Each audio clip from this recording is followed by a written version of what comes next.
Okay. This is Charity Otte. Today is February 20th, 2012. I'm interviewing Steve Knowles. The interview is taking place at Simpkins Hall in Macomb, Illinois, at Western Illinois University. And this interview is part of the Oral History Project for English 482, live Friday in spring 2012. So, let's get started and as we're discussing, we could walk around a little bit, and then, as you I don't know if you want to just get a brief background first or afterwards. Sure. It might be easier to show you the places. Yeah. And as I look at them now, how some have changed a lot, and how some have really not changed.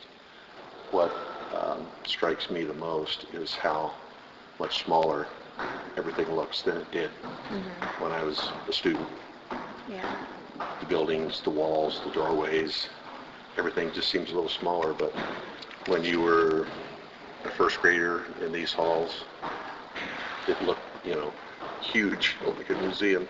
Yeah. So, I bet. So, as you're saying that you started here then when you were in kindergarten, that's what you're saying? I would have started, I believe, I was born in 1949, so I would have started probably the fall of 54. Okay. And I have a late birthday in October, and those things didn't matter back then. I was always the youngest in my class. So I started kindergarten at age 4, and we had half-day kindergarten. And kindergarten, first grade, were all on the ground floor, so that the students didn't have to negotiate too many stairs except for physical education in the gym. And the lunchroom was on the main floor, and the music room, the art room, and the nurse's office if you got sick.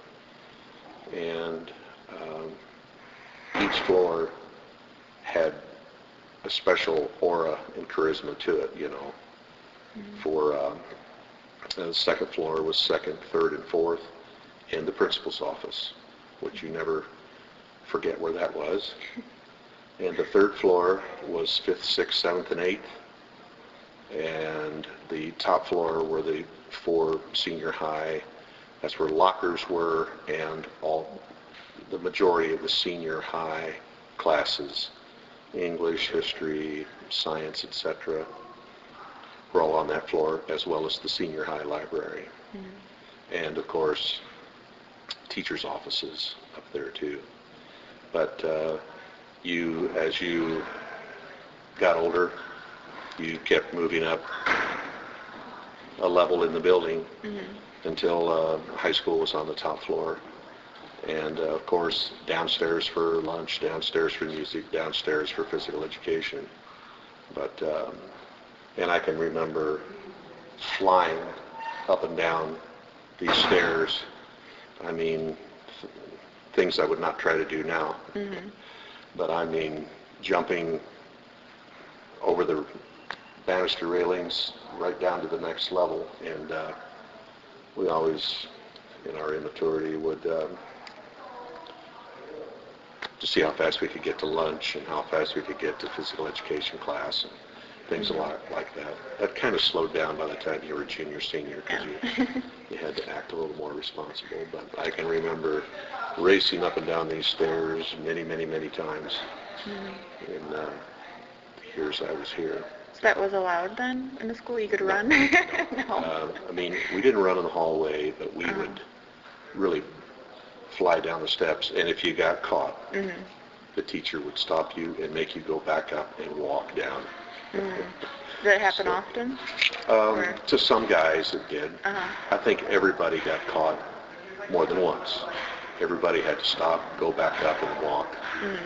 And it really amounted to who was lucky and who had the best eyes to see a teacher coming or hear a teacher talking and slow down and let their buddies get caught racing down the stairs. But no, they didn't allow it, and it didn't result in any major punishments or anything, but we had to stop and walk back up to the top landing and walk down. And So that would happen sometimes.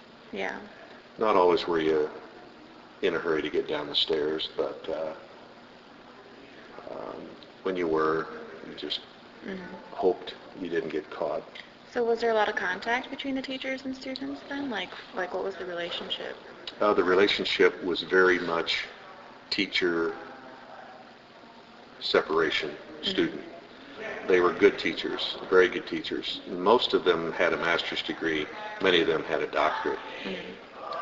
That's very unusual in a high school education setting to have especially at your high school level classes, those teachers having a doctorate. But most of them in English, math, science, some of our history professors, they held doctorates. And some of them did some additional work through the university education departments, and when the school finally closed, a lot of them were able to move right over into the elementary education departments to continue teaching. But we were very fortunate to have a very highly skilled faculty, and that's not to diminish any other high school in town or the state or the county, but it was a university lab school, and the teachers were here to prepare us students for continuing our education, but they were also here to assist the university students in their observations and part-time student teaching and full-time student teaching, which is why we were here and why we were called the lab school. We were the working lab for teachers. And when I first started, kindergarten and elementary grades, this was Western Illinois State Teachers College. It was a college, not a university, and it was primarily for teacher training, teacher preparation. And it certainly expanded so much in the last several years, and that's very positive, and those are the things you need to do. But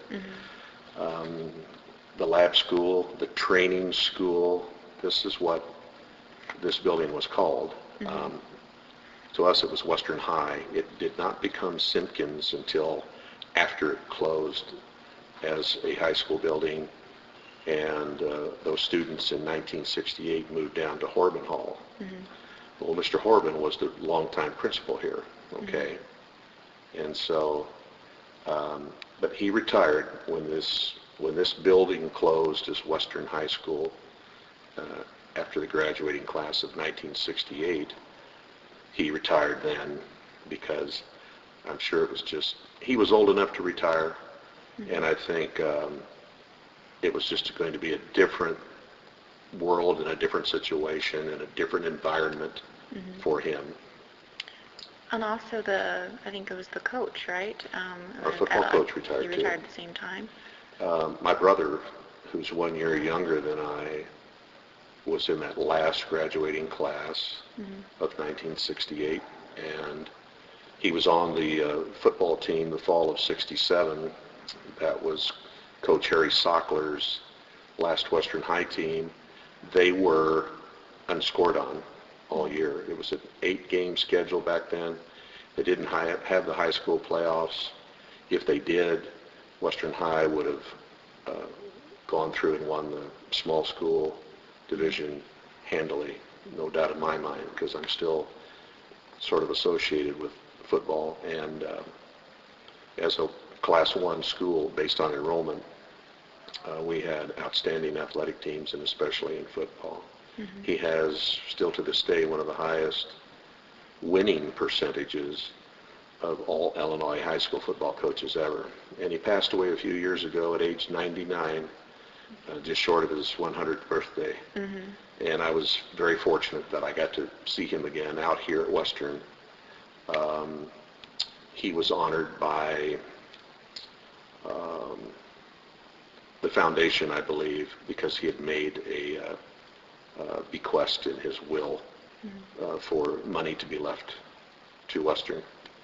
And so they honored him, and I was able to attend that dinner and see him, and it was nice. And for 99, he was a pretty sharp guy still for 99 years old. He was a very rough and tough, no monkey business individual. I mean, it was black and white. The lines were drawn, and you followed the rules. The only reason you missed practice was because of a funeral, your own. Otherwise, and I remember him saying that when I was a freshman. And so, anyway, that led to a lot of success. My varsity seasons as a junior and senior, we were undefeated. And then the next year, my brother's senior year, they were undefeated and, of course, unscored on. So he finished his career the last 3 years, 24-0, and I believe his record was 114, 12, and 2 in probably 15 to 20 years of coaching here. So very, very successful, very influential on the young men that went to school here, as was Mr. Horban. Those two were pretty good friends. And Mr. Horban had no children. Coach Sockler had no sons, but yet he had hundreds, that played for him. So anyway, those are certainly, when I think of high school, of course I think of my sports career here, and I was involved in music too, and they just had a great music program. I played the saxophone in the band, sang in the chorus, and I just enjoyed music.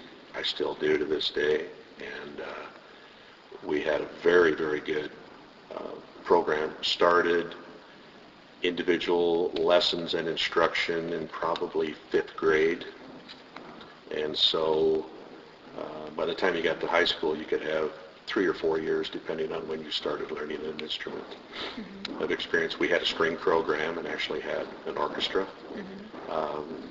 Very unique here.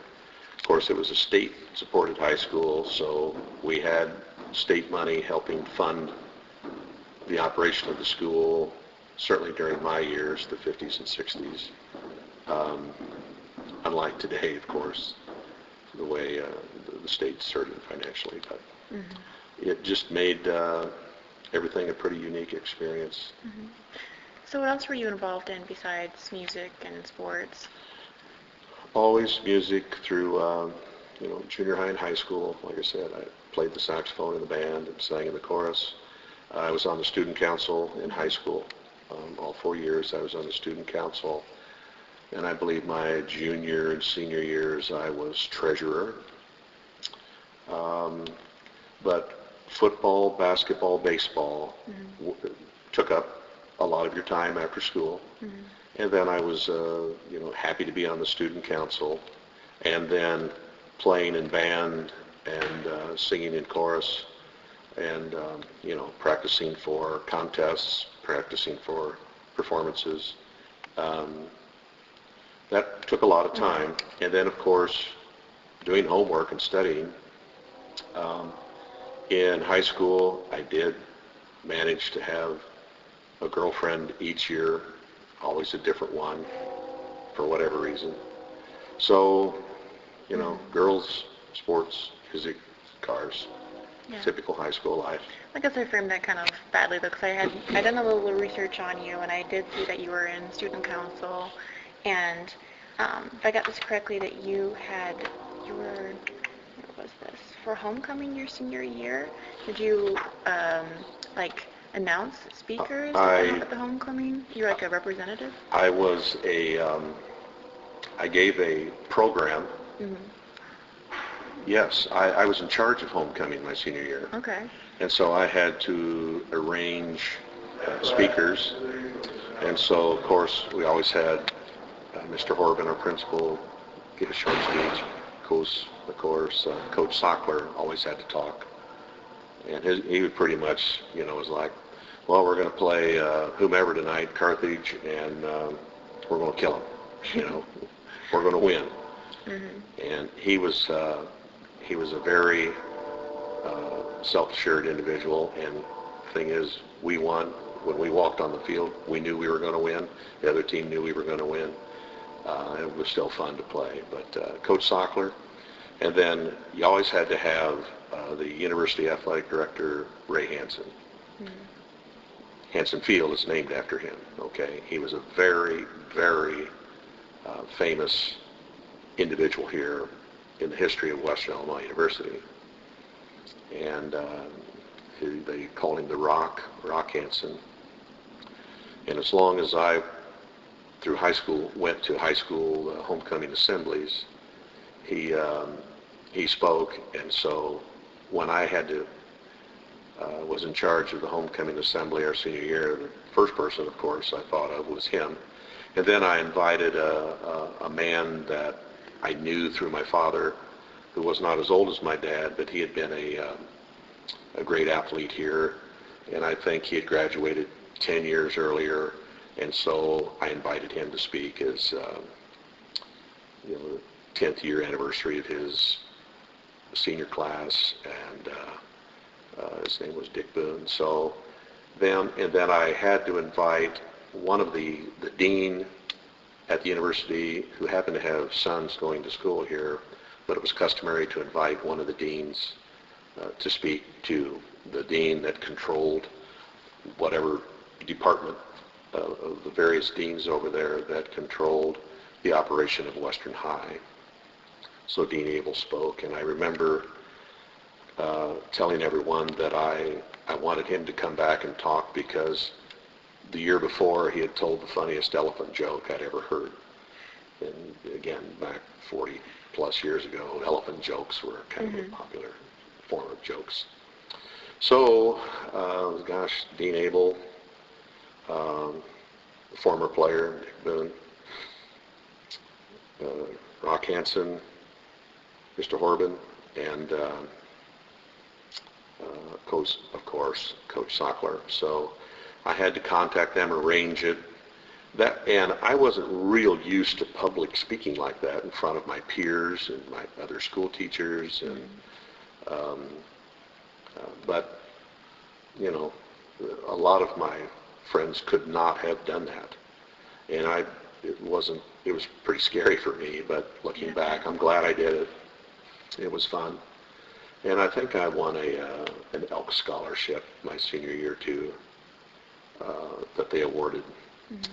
Also, I applied for I applied because one of my favorite teachers made me apply for an award called the United Nations Pilgrimage for Youth, sponsored by the Odd Fellows Club. Long story short, I wrote a paper, had a couple of personal interviews, and had to provide some recommendations, some letters of recommendation, but I won that. And so in the summer of 1966, I went on a 2-week, about a 15-day bus trip to the east and stopped along the way at all of the historical places, starting in Gettysburg, Philadelphia, Independence Hall, went to Washington, D.C., went to Arlington. This is in 1966, so we went to the John F. Kennedy's grave and saw the eternal flame, because he had died in 63. Just went around Washington, D.C., and then spent 5 days in New York City, and each day we went to the United Nations to just be there, observe, listen, see. Got to go to Radio City Music Hall. We got to see a play on Broadway. We were heavily chaperoned. We met other busloads of kids there. And then on the way back, we went through New England and went to Concord and Cambridge and Boston and Plymouth Rock and through Niagara Falls, and eventually worked our way home. I think it was longer than 15 days, but it was, I'm glad I did it. I wasn't real excited at the time to apply and go through it, and but anyway, I mean, it was a memorable experience for a 16-year-old at the time. Who was the teacher that, who was your, one of your favorites? Helen Buckley, Miss Buckley. Okay. And she was very influential on me. I had her as an English teacher my sophomore, junior, and senior years. And she was absolutely a no-nonsense lady, and an excellent teacher, and sometimes, I don't know if you're going into education, but teachers can find certain students that they favor, and I happen to be one of the boys that she did, to my very good fortune, And so, anyway, but the main thing was you had to go to class and you had to listen and read and study and comprehend and test well. And I got A's, but I had to work for them from her. She was a very good teacher. She's one of those that was so good that when Western High closed, she continued on and taught elementary methods courses here at the university. Helen Buckley, a very, one thing that you'll notice if we have a chance to walk around and in my comments is I had a lot of teachers named Miss whatever. That was just the way it was in the 50s. Many women chose education as their career field, and that was their family. I guess, I really don't know any different other than starting in kindergarten. I had many teachers that were, of course, all female teachers until 5th grade. And it was, that's me. Bracing up with that. It was just the way the times were then. But Miss Buckley, even through my high school career, she was one of those you did not want to cross. But she was an excellent teacher. I learned a lot from her besides English, and I ran into her periodically through the years, after I graduated. She was actually the sorority advisor for a sorority of a girl that I dated in college, and kind of ran into her again there, and of course was always on good behavior when I was around her. She was one of those that wherever you saw her, in school or out of school, you shaped up. Can you think of a particular story or like an example? Well, I guess we hit it off when I was a sophomore, because back in those days we were on quarters. We didn't have two 18-week sessions of school. We had 3 12-week sessions of school. And school never started till after Labor Day. And then, of course, we didn't get out till after Memorial Day either. But we were on quarters. First quarter of my sophomore year, I got a B. And I thought I deserved an A. So as soon as I got my report card, I stormed into her office after school, because report cards were handed out last period. And I just kind of barged in and I said, I want to talk to you about this B.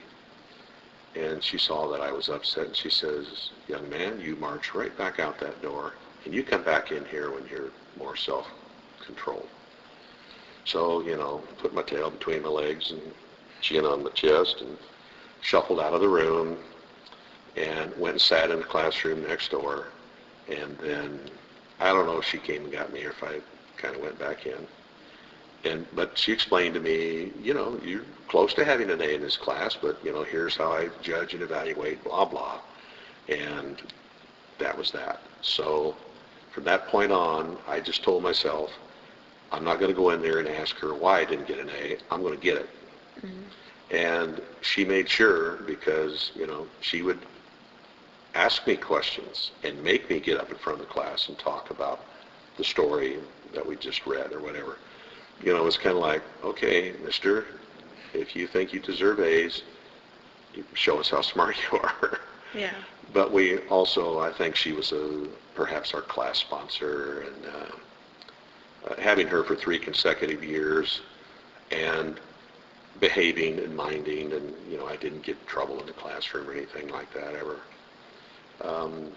She saw that I enjoyed English language arts, I enjoyed it and enjoyed reading, and so she just made sure that I didn't slough off And I did not want to disappoint her and have her put in a situation where, boy, Steve's in between an A and a B this quarter. I don't know.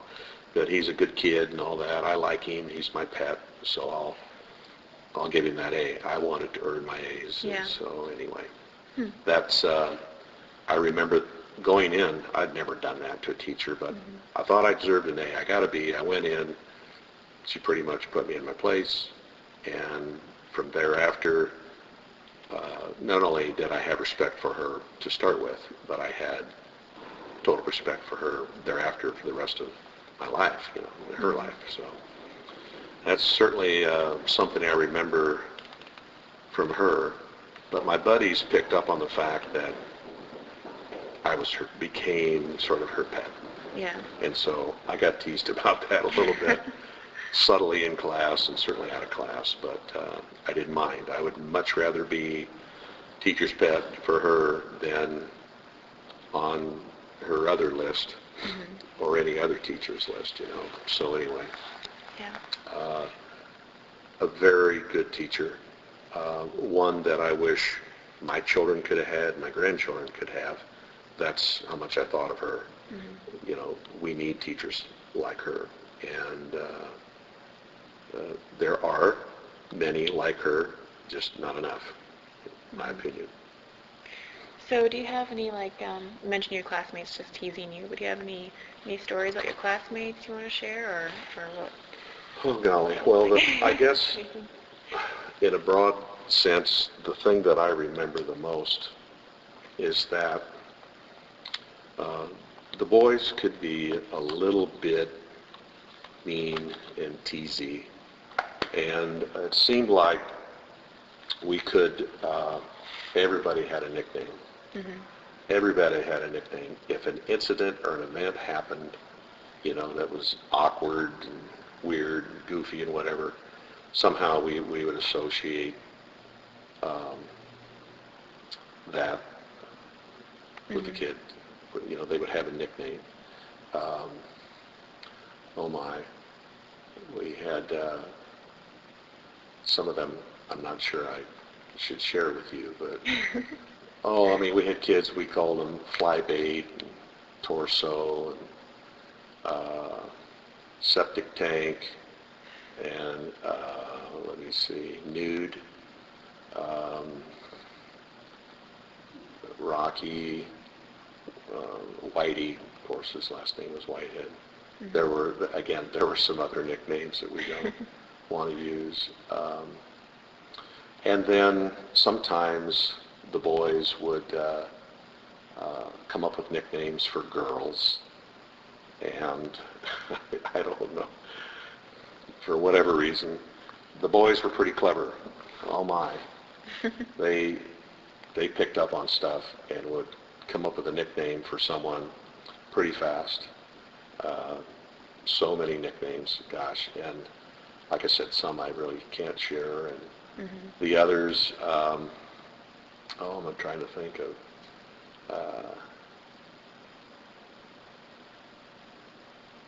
course, back then, most of us boys had the traditional boy names: Mike, Steve, John, David, Jim, Alan, Chris, etc.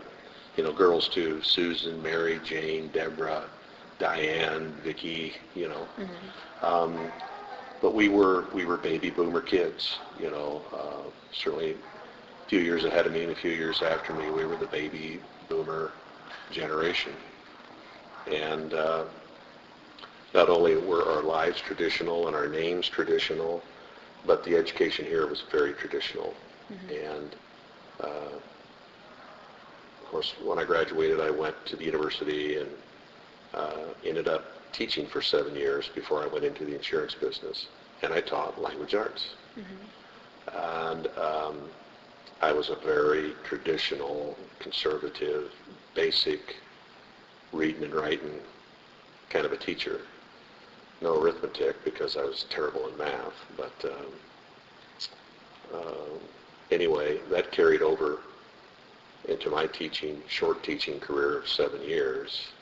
and then I've been in insurance for about 33. So,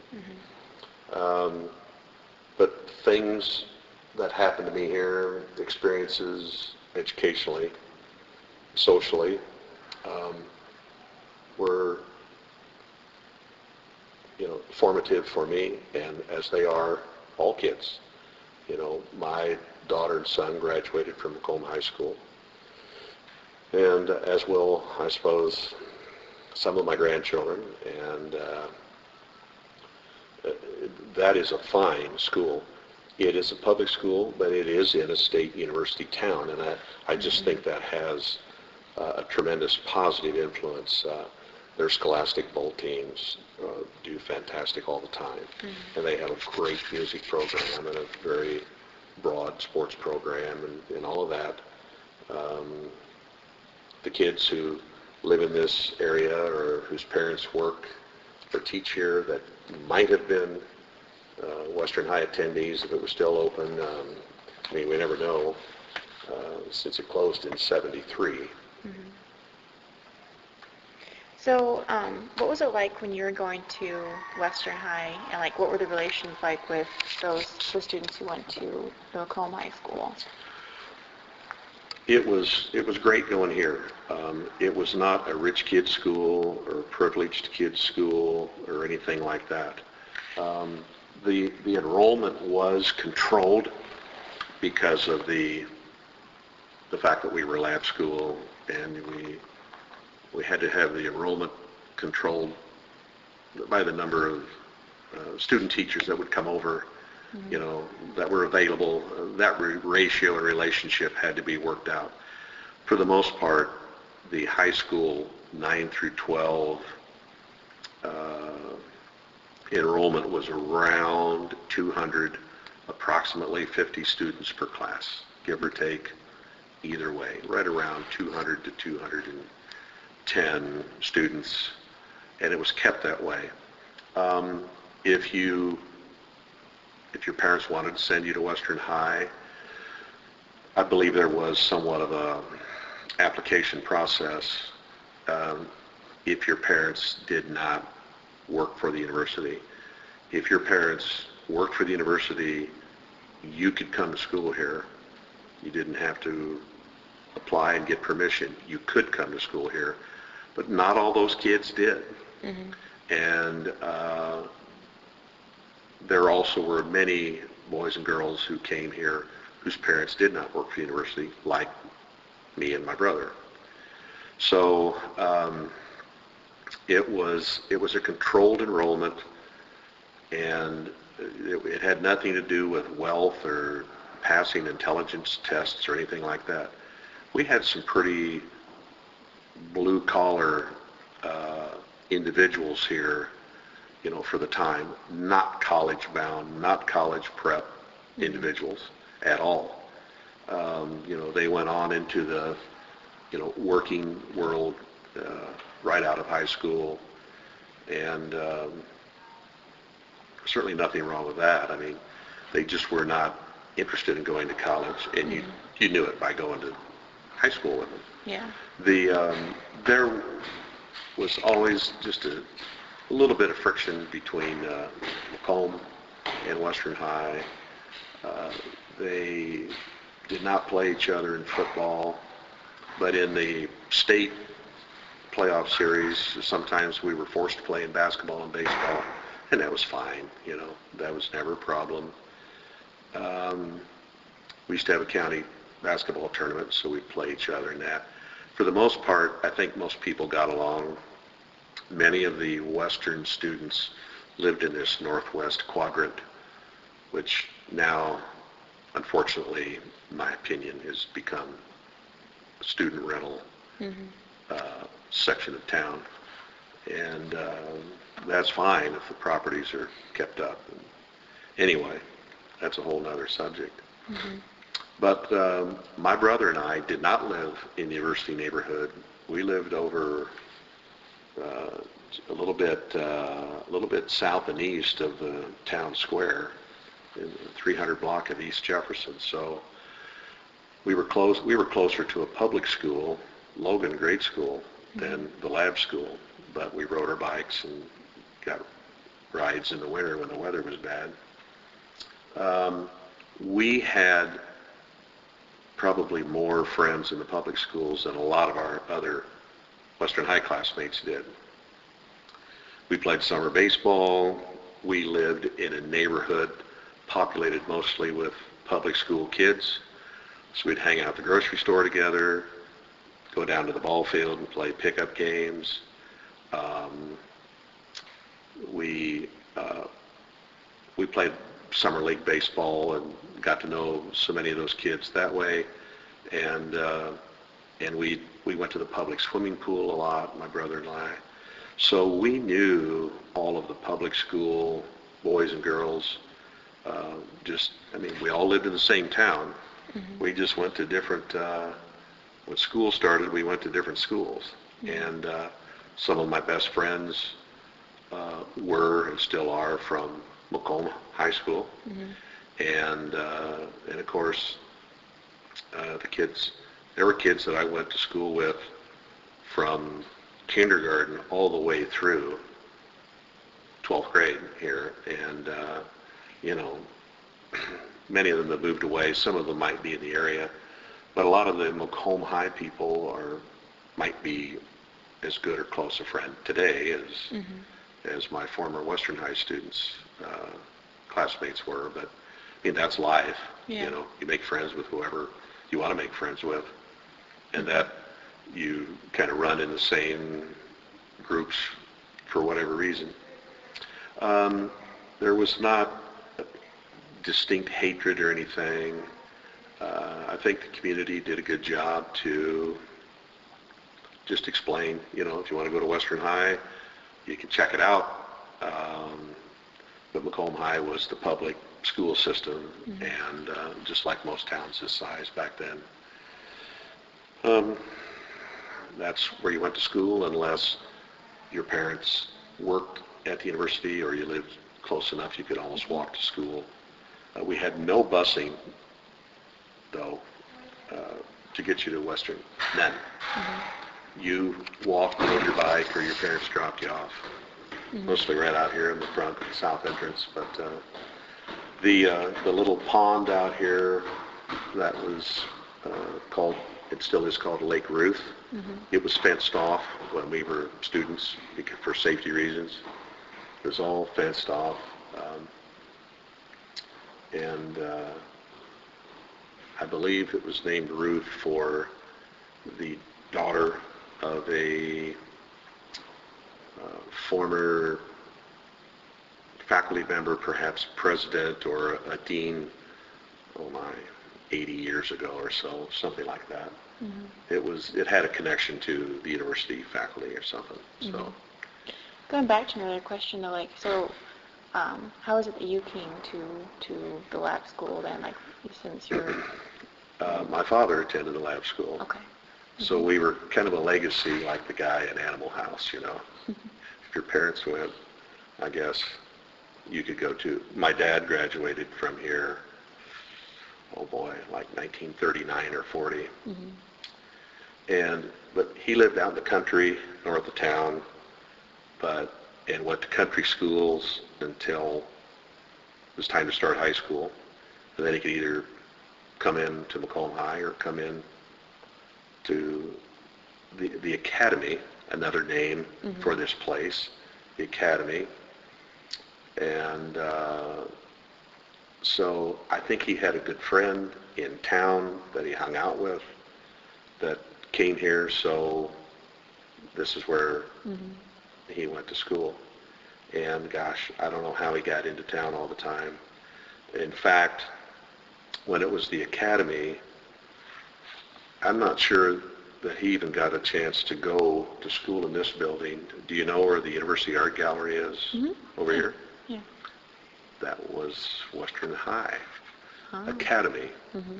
It was, I'm not sure if there was a grade school there at all, but it was mm-hmm. the four-year high school. I think they used some of the classrooms at Sherman Hall mm-hmm. too.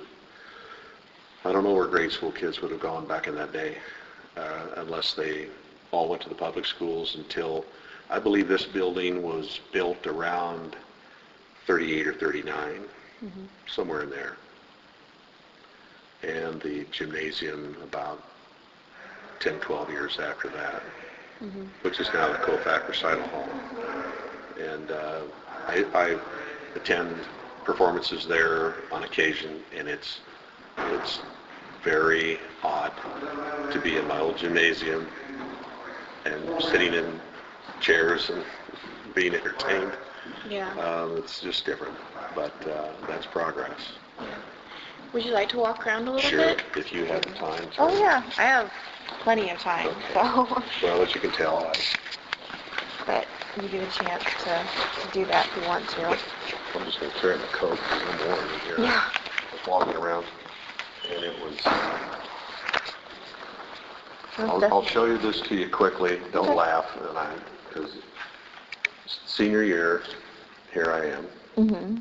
Yikes. That's all I can say. Oh. No. Let's see. Of my class, this girl has passed. Mm-hmm. He's got dementia. He died in '69 in a car wreck. Mm. The homecoming king. Oh. He passed just recently. She passed breast cancer. That's 2 girls with breast cancer that have passed. Mm-hmm. She passed breast cancer. She's gone.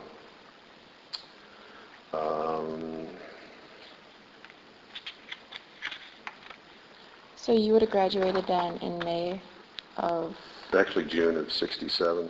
June of 67. Mm-hmm. Okay.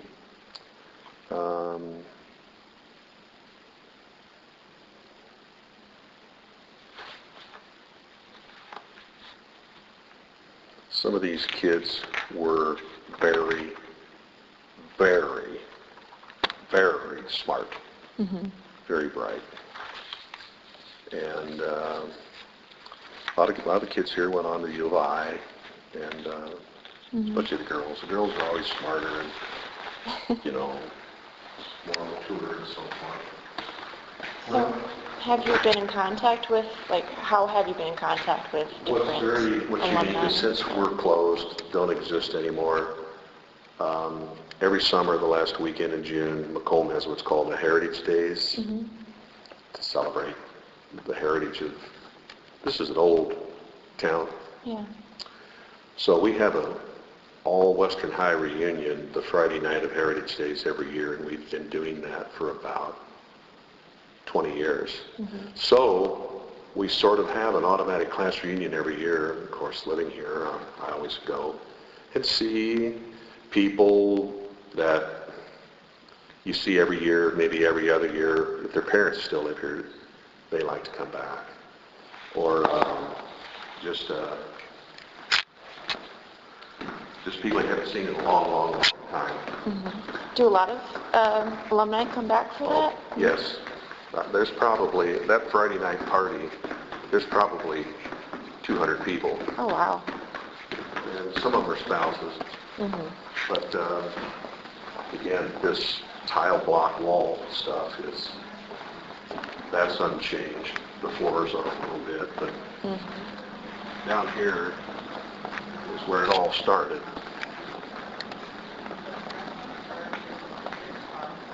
Have you looked inside the classrooms a little bit? Yes.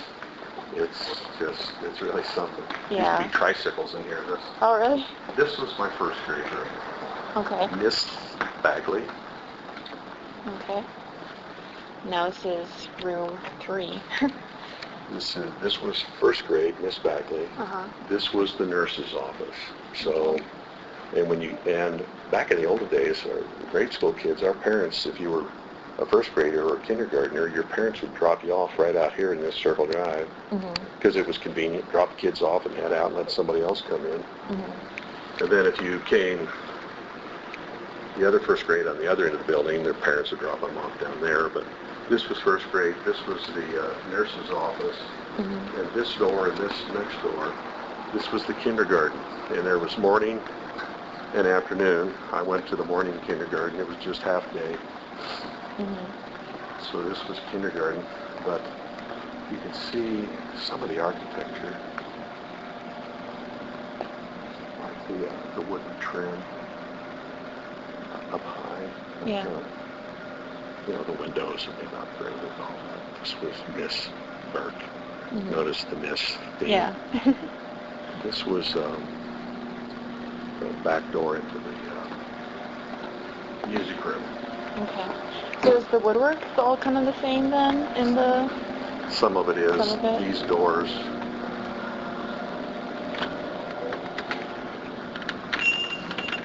This is Quite you remodeled. can see the tile. And I think there's a stairway there that goes up. There used to be practice rooms for music, soundproof. This is where the band practiced. Okay. This was the band room. So you spent a lot of... And then there was a doorway back out of there. Yeah, I spent a lot of time here Yeah. from 6th grade on practicing. That was the band room. This was a second gymnasium.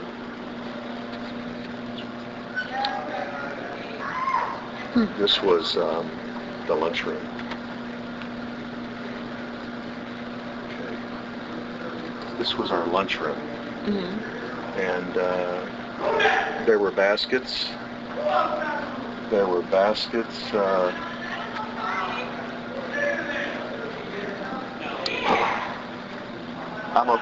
I'm a former student reliving old memories of this being the lunchroom 50 years ago. That was lunchroom at a backup gym. Okay. You know, the big gym and then the little kids. That was a lot of bombardment was played there. Then this was the kitchen.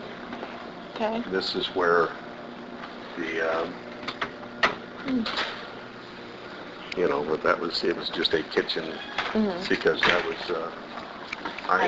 that was food preparation for everything. This was first grade, the other first grade. We had two first grade teachers, Miss Shannick. So that was the other first grade classroom. So then, just for reference, those room 20. So now we're walking towards the west end. This was the art storeroom. This was the art room. Okay. And there was a sink, and of course storage. It smelled like paint and construction paper and paste and glue. But that was the art room, and we of course back in that day we had art from first grade on. From first through fourth grade, the art teacher came to the classroom. And then fifth grade, we were big enough to walk down here for art, 5th, 6th, 7th, and 8th, mandatory art. It was just part of the curriculum. And then in high school, it was an elective. So, but spent a lot of time in there trying to learn how to run scissors. This was the faculty lounge. The student lounge, so Okay. kind of. It had a little kitchenette. I believe there's a fireplace in there on the west wall. It was also... It's open. Okay. And this was the kitchen.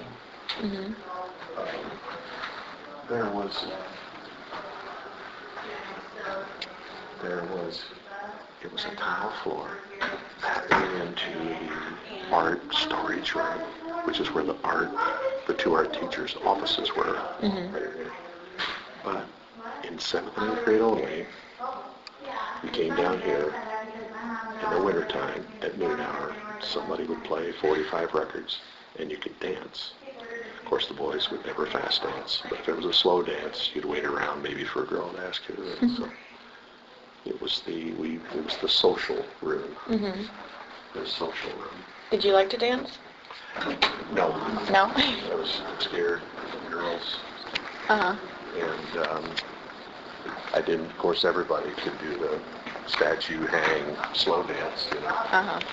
But, so this floor was, like I said, first grade, kindergarten, art, music, lunchroom. Mm-hmm. Go ahead. Okay, thank you.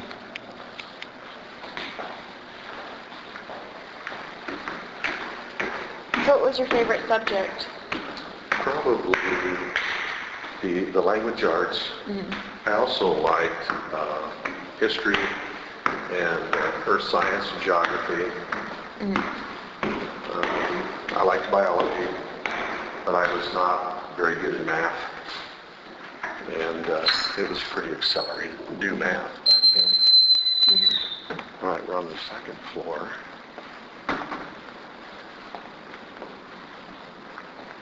This was the guidance counselor's offices, and this was the principal's office. Mm-hmm. So, And Dr. Horban was also a chemistry instructor, yes, he was. right? Yes. Did you have him? No. Book him? Okay. No. I'm going to ask if I can. Okay. You would come in. Hi, how are you? I'm just going through a little nostalgia here as a former lab school student. Okay, great. This was Mr. Horton's office right here. Mm-hmm. You did not want to go through that doorway. Yeah. But the school secretary was here, Out here, okay. Donna Barrett. And you come down here and buy your lunch tickets Oh, and stuff like that. uh-huh. And you might poke your head in and say, "Good morning, Mr. Horton." And of course in high school when he played sports, it was, it was a good game last week. You guys sure look good and all that. Whatever. You just didn't want to be called in. But anyway, that was his office.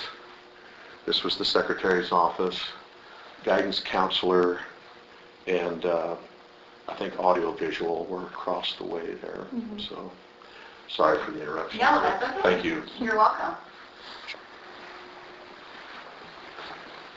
So were you called into the principal's office? Not very often. No? Not very often.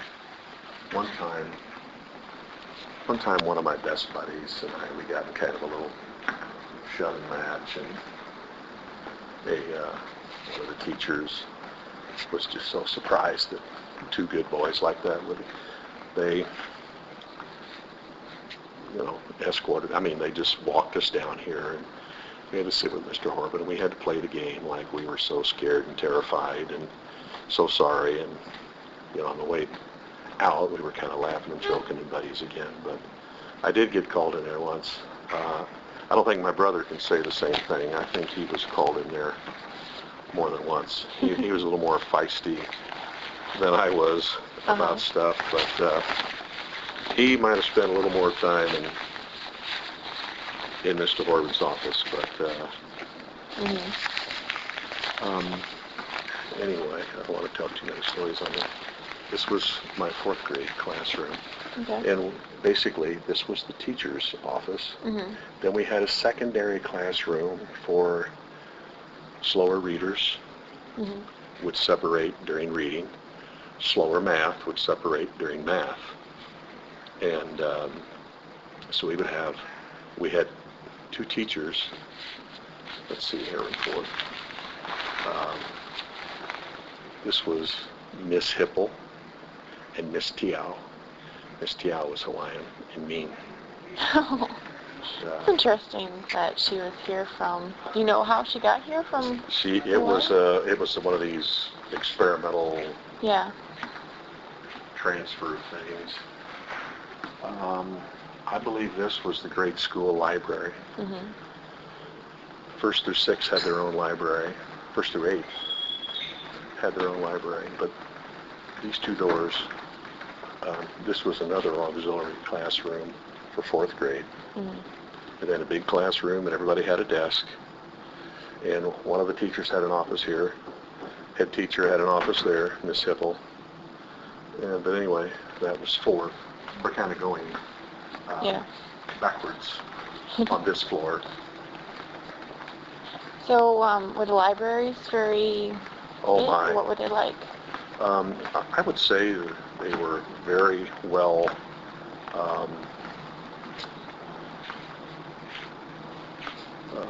stocked with what we needed, you know. And of course, the grade school librarian was Miss Evans, and the high school librarian was Miss Mills. But they were very good. Miss Evans was very old, it seemed like, when I was there. And, you know, you had to be quiet in the library. I think she talked in a whisper her whole life. It's one of the things I remember about her. Little wire-rimmed glasses, white hair, and talked in a whisper. This would have been my 3rd grade. Miss Nail. No, she was Miss Scott. And Miss Scott did get married later on. She married a guy whose wife had passed away, but Miss Scott and Mrs. Kowal. Mrs. Kowal had children that went to school here. She was a great teacher, a very nice lady. She passed a couple of years ago, but she was very well liked and a good teacher. So Miss Scott, who became Mrs. Nail at an older age, though, too, probably in her 40s when she married. So would that have been when you were going to school here when she, or? I had her as Miss Scott. Okay. These are the, we are right above the band room, music room. These, this is where we used to have to come up and practice singing, or where we took a lot of our individual music instrument lessons, because the rooms were soundproof, and there were glass windows so you could look down. Way back when, before the gymnasium was built there, this was the gymnasium. So the lunchroom and the music room were the gymnasium, and so this was actually a balcony where people would watch basketball. That was way before my time, though. Yeah. But there's little walkways and little stairways all over this building. I've also heard that there's a tunnel that connects between here and Sherman. Did you ever get to go in it? We did. They would have us run down there for conditioning in the wintertime, but we were not allowed to go all the way to Sherman Hall, because before the Union was built, that's where the university student lounge was, off limits to us. Oh, okay. This is just the second door to the 3rd grade, and those rooms had, you know, a secondary classroom here, a secondary classroom on the other end, the teacher's office there when you first came in, and then in the middle area, all of the middle area was might be locked. Yeah. So anyway, this was 3rd grade. This was 2nd grade.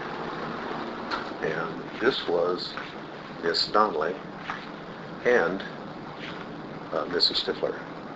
So Mrs. Stifler I had as a 2nd grade teacher, and then I ended up having her as a 7th, 8th, and 9th grade English teacher. Fine woman, still living, one of the best teachers I ever had. Just a very good teacher. I mean, when you went into her class and sat down, you were taught. And she was a very good teacher.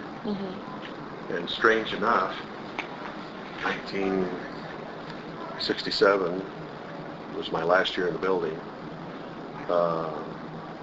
66, 67. And then in 60, I graduated in 68. In the fall of 68, this was opened up as Simpkins English building. I'm back in my 2nd grade room taking literature courses. Oh. Very. I bet. It worked. Excuse me. This was all classrooms. Can I help you? I'm just kind of reliving my Western High student experience and doing an interview with an English student here. Wonderful. This was my 2nd grade classroom. Oh my goodness, really? Yes. Wow. And, I love thinking of this as a former classroom. well, you can see the doorway there. That was a secondary classroom. As I've told Charity here, most second, third, and fourth grade here had two, I call them auxiliary classrooms, for when it was time for reading. There was slower reading, went to that room, and fast reader stayed here. Same way with math, slow math. And, or if there was those that took, well, in second grade we wouldn't have had Spanish, but on the upper floors. But anyway, it was, that doorway just took us into another smaller classroom. But this was second grade, and then when I attended the university, I had like courses with Dr. Lundvall, drama, masterpieces in here, which was pretty strange. To be a high school student here, and 2 years later, it's a university classroom. Right, funny. It was, well, that's kind of why we're having this interview. And I apologize for the interruption. Oh, no, right. It was, Your graduate student office. Wow. Okay. You made it not look like it. Make yourself at home. Well, it was, you know, basically, the windows are newer, but the windows were in the same place. I don't know about the built-in drawers back there. I can't tell if those are new or if they... I feel like they're totally old. Yeah, I think those were there. In fact, those were our drawers where we kept our, crayons and whatnot. And, Where do you do it here? Me? Yeah. Oh, yeah, well, look look around. at this door. Thank you. I'm sure that's original. Mm-hmm. It doubled as a blackboard, and of course this was the main blackboard too. Mm-hmm. But this was second grade, Miss Donnelly and Mrs. Stifler. Cool. It's actually a really nice room. You know, you have the sunlight coming in Oh in the my, morning. all the rooms were, thank you, Oh, yeah, Thank well, you. were pretty, all the rooms were pretty special. Now, I think, second grade, I think it's the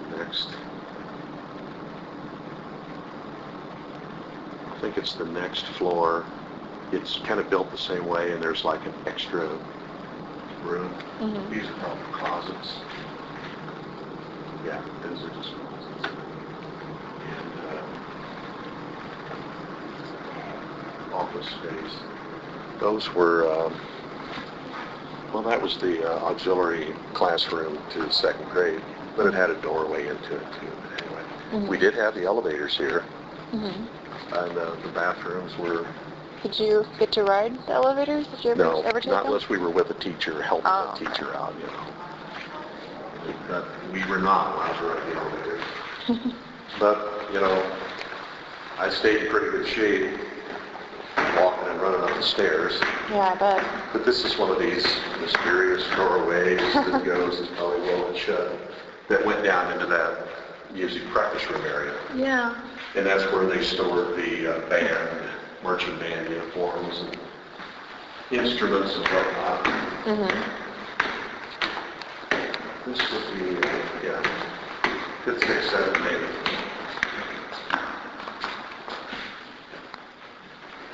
So what kind of student would you have, described yourself as being? Above average. Followed, obeyed the rules. Mm-hmm. Being younger, always being younger one in the class. With an October birthday, school started and you hadn't had the next birthday yet. So, especially in grade school, junior high, that 6, 7, 8, 9-month difference in age was noticeable. In 9 months, a 9, 10-year-old boy could mature noticeably in 9 months, but I was 9 months behind, until school got out. So anyway, this was 5th grade. That was the Spanish teacher. We had Spanish here. We started Spanish in 5th grade. So I had like 7 years of Spanish, Wow. mostly in 5th, 6th, 7th, and 8th, freshman and junior. I guess that's 6 years. But that was the Spanish teacher's office, and she might have doubled up with somebody else, Mrs. Castle. Mm-hmm. But 5th grade, that was the faculty men's bathroom. You kept your butt out of there. This was 5th, and this is where we had men, Mr. Christopherson and Mr. Bernard. And it was like cool, because 5th grade, men teachers finally got to go down, get a locker, wear a t-shirt and shorts for gym class, you know, instead of have the grade school teacher come up to the classroom, get you as a 4th grade class, and take you down to the gym or else outside to the playground. And so 5th grade was a magic year. Men teachers got to go to physical education class on your own, get a locker, dress out. So when we started music lessons with instruments and Spanish, and so Good year. Were there any other foreign languages that were taught? there was Latin, Okay. but no German or French. But there was Latin and Spanish. This was the back door into the stage, and now we've moved from 5th. This would be 6th grade. This would be classroom. This would be teacher's office. 2 teachers. Again, Miss Hoeing, Miss Flynn. Great teachers. No nonsense. I would say there was no teacher here that could be walked over, was a pushover, or anything. I'm not sure that anybody was ever really thrown out of Western. They probably got some stern talking tos or got sent to the principal or things of that nature, but kids didn't get kicked out because they wanted to go to school. Those were teachers' offices. Miss Sollers, and the people that taught typing, business econ, they were there. Simpkins Theater was simply the little theater. It's where we had assemblies. That's where I spoke for homecoming. We had our homecoming program. We had our plays. We had a good drama. We had good drama here. And so the plays, student assemblies, when you'd have your class meetings, some of the freshman class would meet with your student officers and your advisors and so forth and so on, especially with juniors planning the prom and that whatnot. The class meetings were held here, and let's see, if we had a speaker of some sort, for whatever reason, would be in there. Also, in the wintertime, 1st through, I don't know, maybe 1st, might have been just this floor, 5th, 6th,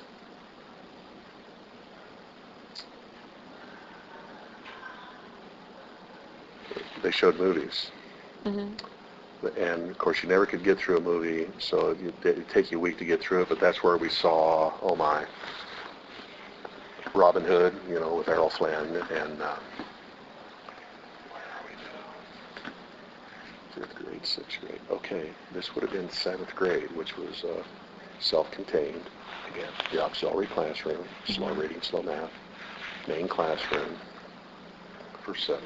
I believe this was the library. This was this was the junior, this was our grade school library, not down the floor. Grade school kids would be walked up here. And of course, 5th, 6th, 7th, and 8th, it was, you know, a pretty important resource the older you got. And then those double doors went right into the theater. But this was the grade school library. And it's, you know, pretty good sized for a grade Yeah. school. But Yeah. anyway, that was the grade school library. This was 7th grade. And 7th grade wasn't, like I said, it was a 7th grade classroom. Our teacher taught us English in here, language arts.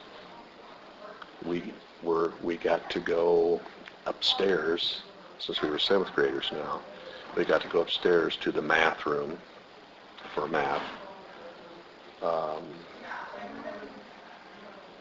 His 7th grade history. She probably taught it, but she didn't teach math. Of course, we left for music and Spanish and gym class and those things. I know that we went upstairs for math. Science, 7th grade science. Gosh, I have to think about that. But this area was 7th grade, and then the classroom on the end was 8th grade, and it was also high school biology. So you took biology when you were sophomore. So this was about the only time you came from the top floor down a floor was for biology in here. And that was usually, they coordinated that so that the 8th graders had a class out of here. Yeah. So we probably went to math, and we'd go upstairs to the math room. But this was 8th grade. Those were the offices for the 2 8th grade teachers in. We had Mr. Kellogg, who became Dr. Kellogg. He might have had his doctorate when I'm here. I know he's now Dr. Kellogg, still living. And he was our 8th grade science teacher and our high school biology teacher. And so he probably had 2 sections of 8th grade science and 2 sections of sophomore biology. And then he might have had 1 more high school science class to teach. But this was, I believe this was special reading, or this was a specialty teacher that was here. This was 8th grade classroom. Again, on each end were the auxiliary smaller classrooms. Actually, this one, since it was a science area, was it was set up as a lab, with water and Bunsen burners and test tubes and all that stuff. But that was their offices and work areas, but that was basically the classroom there. So this floor was 5th, 6th, 7th, and 8th. Self-contained classrooms, except by 7th and 8th grade, you got to leave to go to math. But in 8th grade, actually, we left for English and math, and perhaps earth science. So you said that there are about 50 kids or so in each class? Yes. Then? And so did you... Most average class sizes were 25. Okay. And so the students that you started out with, like in kindergarten, did you actually stay with most of them then, all the way through? And then the 2 first grades. First grade was all day. Of course, it had to be. But on that first floor, I was down on the west end, first grade on the east end, and then everybody was together by 2nd grade. Okay. We kind of knew who the other first grade kids were in Miss Shannick's class, but I suppose they wanted kids to get a good start in first grade. So important. And so they, I'm guessing that's why they had 2 first grade teachers to run approximately 25 students, 20 to 25 per class. And it might have also been because of space. There just wasn't a classroom big enough to put everybody together the way it was on the 2nd and 3rd floors, where you had classrooms, and then on each end you had those extra smaller classrooms for specialty work and stuff. Well, let's see. This was the home economics room, Okay. a term we don't use anymore. I think it's, I don't know what it's called. Yeah. The old home ec, fashion merchandising. Mm-hmm. It's where the girls learn to sew and, sewing, cooking, those kinds of things. It was an elective, but that was home economics. Mm-hmm. This was an English classroom and speech and things like that. And this was Miss Buckley's room. Okay. Okay. So I had 3 years here. It's now 3:25. Yeah. Sophomore, junior, senior year there. I think I had, might have come up here in 8th grade for English with Mrs. Stifler. But it was sort of a combination classroom. Mm-hmm. And this was all part of the, gosh, I'm trying to think, the home economics. Mm-hmm. I didn't go into that room very much. Didn't have reason to go in there, but I certainly was in these two, especially that room. Yeah. That corner room was Miss Buckley's English class. This room was probably math, I think, rings a bell. And actually,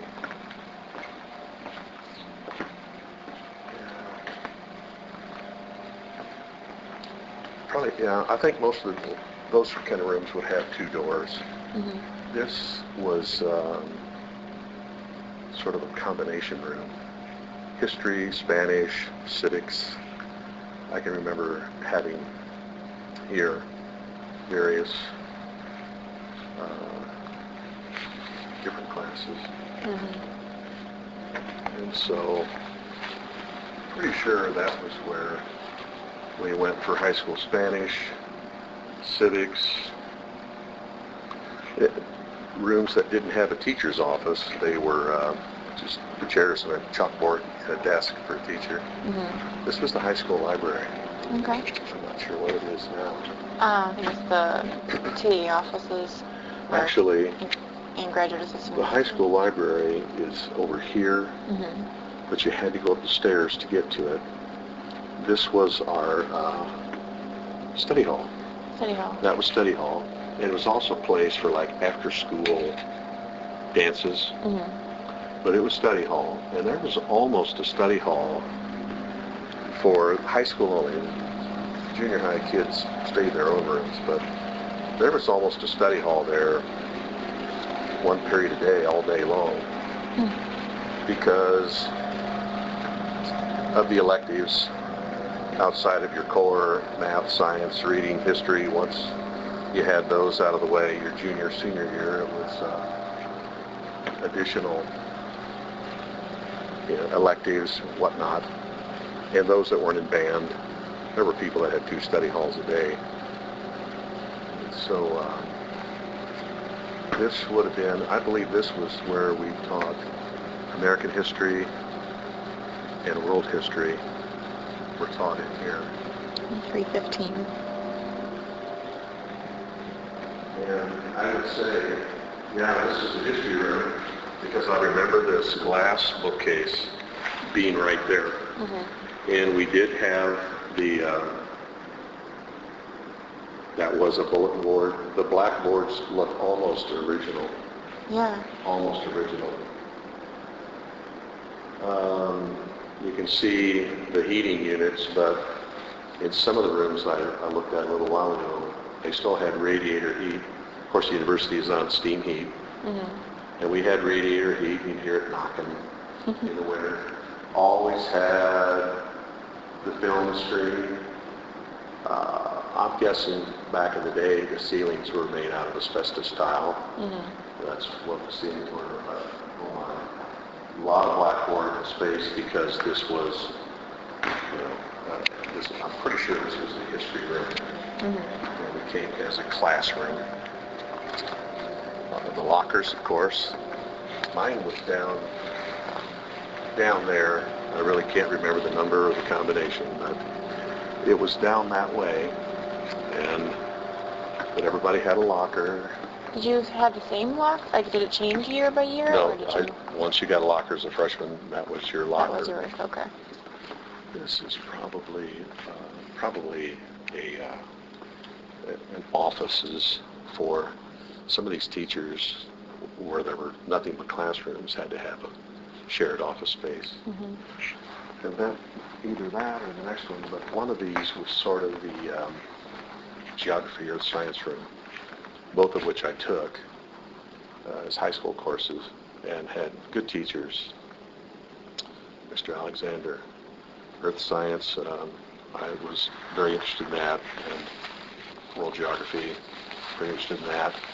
And then, like Latin, might use it when it was empty, or speech, I think speech. My senior year, our speech teacher was a guy named Mike Genovese, who is now a professional actor and who I have seen in film and on TV. Wow. Yeah. Wow, that is kinda really, neat. Yeah. that's cool. Let's see. Again, this was all senior high area. This was the high school science room. Okay. This was the chemistry. This is where chemistry and probably physics were taught. Really? And so this would have been teachers' offices, bathroom, but again, in there on each end, and that's what that door goes to, probably for fire safety, was that door was there, the auxiliary smaller classrooms. But this would have been set up with chemistry lab equipment and all of that stuff. So that was that. But I'm thinking 2 years later, I'm up here taking Yeah. a different course. But for whatever reason, the boys' bathrooms are always on this side of the building, and the girls down there. Yeah, it This hasn't is changed. just stairs up into the take a public peek up in there. Yeah. We used to have a Coke machine up here that never worked. It was always a big student council project to be the one who got that going. This was nobody ever to the did? roof. This went up to the roof. And there would be, they had some science equipment up there that would gauge wind speed, rain, whatnot. You know. There might have been some towers and antennas for TV reception, for TVs and stuff, but you did not go up there. I might have occasionally with a teacher for a science project, but this was just the back way of this study hall. Yeah. And, So where was the Coke machine at? It was right here. right here, okay. Never worked. In the hall. You can see the ceiling how high. Yeah. And really, as you look at it now, for a small high school, 200 kids in the high school, this was quite an area. Yeah. But it was mostly study hall, which the teachers took turns monitoring.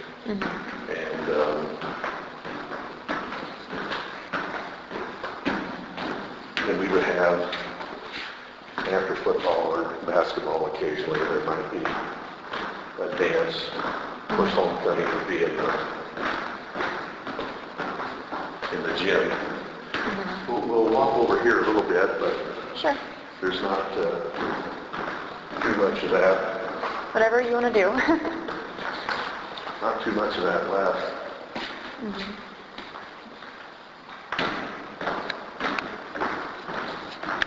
It's a beautiful building. It really was, and still is. I mean, we were so lucky as kids because structurally it was new, fairly new. I mean, when I was here, it was 20, 25 years old. Pretty well laid out, plenty of classroom space. You know, gosh, we had the best of the science equipment, textbooks, because it was a state-supported school. So, I mean, these were here. This is original. Okay. That's original. The doors had to change for safety. See where they used to be different, but So this doorway here, would this go out into, was this built on then, this extra area? This, you can see the difference in the color block. Yeah. This is the gymnasium edition, Okay. probably what, 1950, 51, whenever the gym was built. Okay. But this was always just, we used to park our bikes right out here, where all this equipment is that was gone, not there. And, but the way the building looks here, outside was the same. But this was where we would, we'd come down here and turn the corner. We used to dress in our football clothes there. This was probably always a closet. This started the locker room experience. And it's now, go ahead. Okay. This is, I think, the waiting room for the Kovac. Okay. And by now, you've short ceilings. This was 5th, 6th, 7th, 8th grade boys' locker room. And it was pretty primitive. Pretty primitive. They've done certainly done a lot of work here. What do you mean by primitive? Let's see. No, we weren't in the locker room yet. This was where they kept. This was storage for gym equipment, and then we came here. We'd come here, and this is where the towels and our football stuff was kept in the off season. This was like an equipment room. Okay. And now, this would have been the locker room. Okay. And there would have been lockers here, and lockers there, and lockers along that wall. And that was it for 4 grades of boys. And then the doorway up. And we had to go up to get to the showers. There were no showers down here. But this was the 5th through 8th grade boys' locker room area. This was where we would come in and get a towel or get a clean t-shirt or socks. If we needed pads for our football pants or whatever, all of our equipment was kept here, basketballs and whatnot. And then we'd go right on out the door. Go out here, and there were benches during football, and we would dress. But we practiced down here where the Western Marching Band practices. It's where we practiced football. Of course, we practiced basketball up here in the Kovac. But we played our football games. We walked down to Hanson Field and played our high school games. Yeah. Right on Hanson. That was pretty special. I mean. Yeah, I bet. So that's just an exit up to Kovac. But this was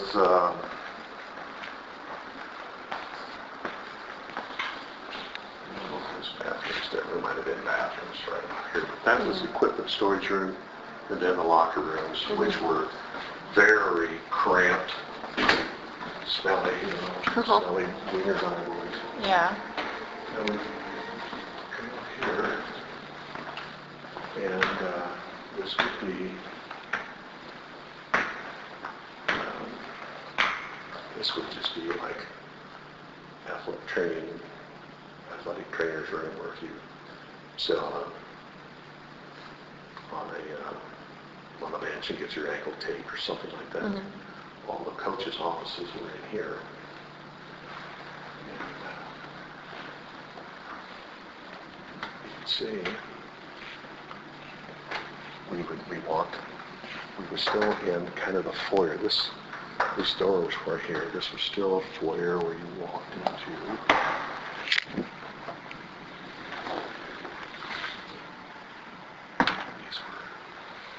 These were double doors that went into the gym.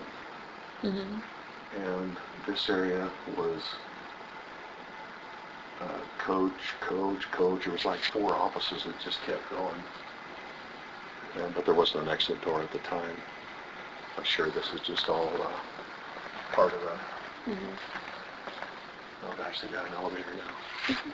Anyway, this was just all open, and it took you into the gym.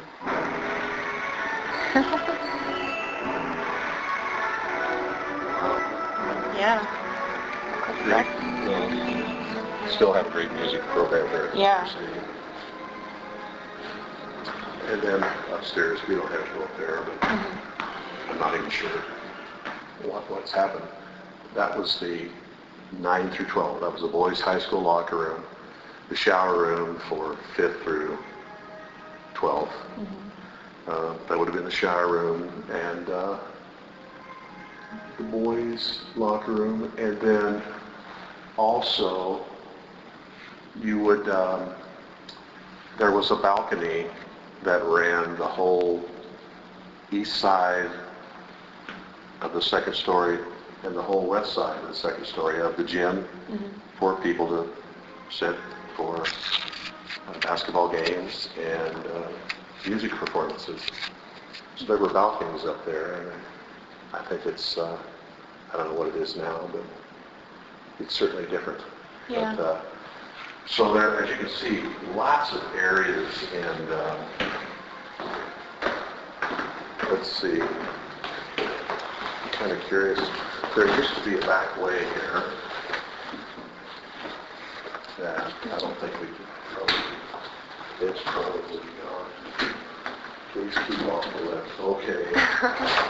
That's, Oh, it's like an elevator kind of thing. yeah, it might be, again, there used to be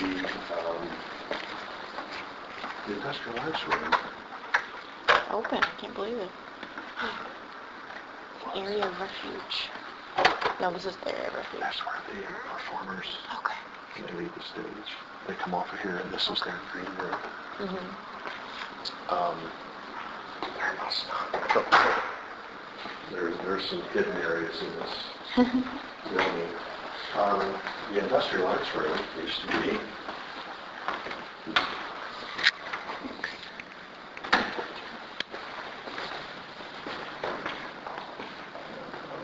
Closed and locked. I'm trying to think. I suppose you could go through curiosities. Where we had band, there was a door back behind there that was just another way to get out of the music room. Sure, that was always a closet. Yes, I think that was a back way into the band room to take like timpani and instruments and whatnot out.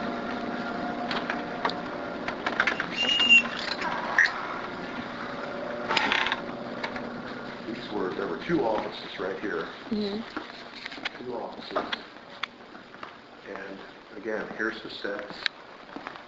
Went up to, we poked our head in and looked down that hallway where I said our practice rooms were. And because, again, a long time ago, the ceiling was gone, and that wall was not there. This was the gymnasium. Okay. Yeah, you can see here where they, they Yeah. just lowered the ceiling like that. That's, you can see where the original high ceiling would have been. Yeah. And that would have been balcony for people to watch the games. But if the old band room, and, our semicircle was always this way, and the director was right up front. And acoustical, again, full of acoustical tile, which would have been full of asbestos. Yeah, I'm telling you, there's now this. I don't know why this area even existed, but this was what we called the wrestling room. Probably locked. It had mats on the floor. It had some climbing rungs, and some things like that. But it would be a place where we'd go for PE classes and wrestle and go crazy. But that's, oh my goodness. Yeah, there's Original. a stairway. Oh, wow. Our industrial arts room is right here. This is where the boys, 7th through 8th grade, gosh, this is where we had industrial arts. Look at these costumes. Yeah. And the thing is, we were able to, you can see where the old steps were. It used to be able to walk up, but this is a different block. Yeah, let's close that off. I suppose that was always a janitor's or whatever, but anyway. Okay. A little claustrophobic here. This is definitely different. So it was a bit more, well, this was a original But it was hallway. A very active hallway. Yeah. 7th through 12th grade boys, industrial arts right in there. All the power equipment and Mr. Howe, the teacher, forever. I'm not aware of this doorway in this area. Looks like it was there before, wasn't it? I think that's a door that was locked that I tried to get in. Yeah. I don't think this was even here. Really? I think it was constructed. Anyway, this is the wrestling room. You go down in the winter and do sit-ups and push-ups. Is this tile original here? Yes, this is all original tile. So that's what we're seeing. Yeah, that is original. That's old. That's 70 plus years old. Wow. Remember storing my saxophone right over here. Yeah. And here, 6th grade on for lessons and practice and whatnot. How many times a week did you have a lesson? Or was it? In 5th, 6th, 7th, and 8th, you probably had a lesson a couple, 3 times a week, and combined practice a couple times a week too. This was just a storage room, I think. Yeah. Right in there. But I guess that kind of completes a very long tour of the building. That was wonderful. I'll probably just turn this off because it's going on for a while, but I don't know if there's anything else you want to say or... I can remember the classrooms and my teachers on every floor. Yeah. And, I can remember starting to school. There were no poor kids back then, and there were no rich kids. Everybody was pretty much the same. 3 and 4 kid households, 3 to 5. It seems like 2's the average number of children today, and it was probably 4 back then. 1 car, mom didn't work. Black and white TV, 1, which we got when I was like in 1st grade. Either old, like black high-top tennis shoes or cowboy boots, blue jeans, rolled up 3 or 4 inches so you could grow into them. Wouldn't have to buy them new every year. Blue jeans, and like flannel shirts or even Western shirts with cowboy designs. Cowboys were big. Daniel Boone, David Crockett, all that stuff. Girls wore dresses. It was, that was the 50s. And then, but I can remember watching, we were lucky because of the University Television Broadcasting and so forth. In 6th grade, spring of 1961, we had a TV in our 6th grade classroom, and we were allowed to watch Alan Shepard be the first American go up in space for 20 minutes. Is all it took. But he put him in a rocket ship, and he went up, and the rocket didn't explode, and the space capsule landed out in the ocean, and it didn't sink, and they got him, and that was, that was big. That was so big, we stopped class to watch it happen.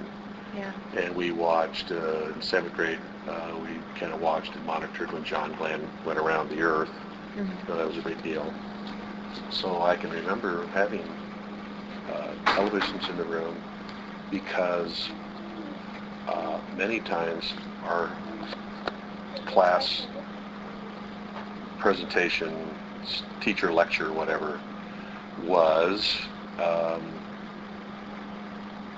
filmed live, sent back to a classroom sitting over in Sherman Hall. Instead of having everybody get out, it was done live in the classroom. I can remember having the cameras in there, and the teachers were they were a little bit more jacked up, as were the students, to behave.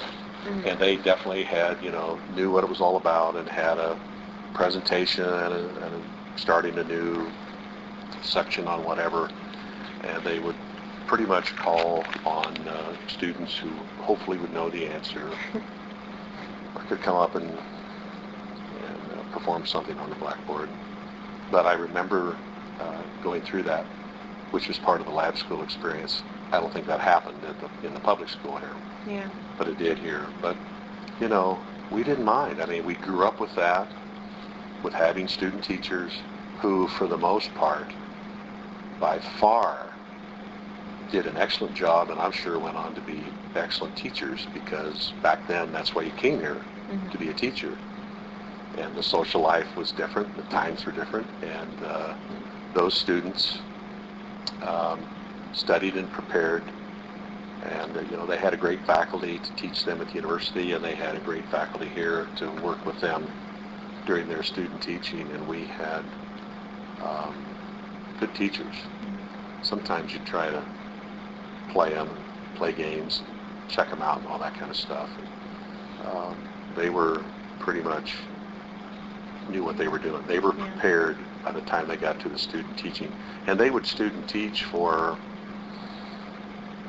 in a quarter of 12 weeks, they probably observed for 4 weeks, taught for 4 weeks, and then, or longer, and then sat back and observed the head teacher again, the last part of the quarter. But when I student taught, I had to drive to Roseville because, the lab school was still here, down at Orban Hall, but I just didn't care to do that, to student teach. But instead of having to travel around, the practice teaching is what it was called. But the education majors, people that were claimed to be teachers, would actually do their 12-week quarter of student teaching here, and spend the entire quarter with the class, with the head teacher, a few weeks of observation, and preparing and getting prepared for what their section was going to be, and then they took over. They were the teacher, and then the head teacher finished out, and they stayed to observe, and they probably got as much out of observing as teaching. But that was almost every year here. Yeah. Was having college students as teachers at some time all year long. So that was the lab school experience. Thank you so much. Well, thank you. I hope you get an A. I really hope you get an A.